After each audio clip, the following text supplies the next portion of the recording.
Chronic kidney disease, also known as chronic kidney failure, involves the gradual loss of function nephrons, therefore the loss of kidney functions. But before we continue with chronic kidney disease, let's quickly refresh our knowledge on what the kidneys actually do.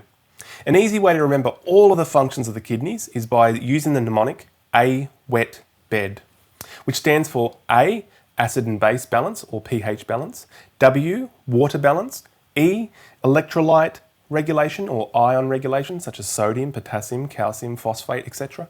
Eliminating nitrogen-based toxins such as urea, blood pressure regulation, the production of erythropoietin or EPO to help make new red blood cells, and finally D, vitamin D or the activation of vitamin D.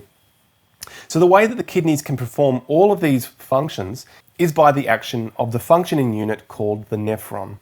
Each kidney has approximately 1 million nephrons. Each nephron filters the blood, reabsorbs important substances back into the blood, and everything else is excreted via the urine. So in chronic kidney disease, where we see the progressive and permanent loss of nephrons, we're most commonly due to poorly managed hypertension and diabetes mellitus.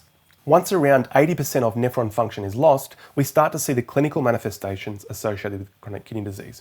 For instance, we start to see urea building up in the blood due to the loss in eliminating toxins within the body.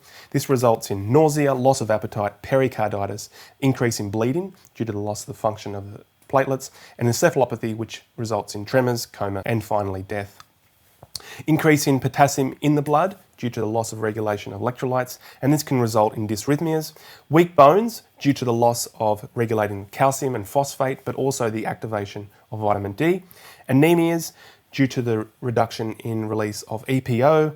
Increase in hydrogen or metabolic acidosis due to the reduction in acid-base regulation. The retention of sodium and water within the body due to water and electrolyte balance disturbances. This can result in edema and fluid within the lungs. And finally, high blood pressure due to a high release of renin and the activation of the RAS pathway.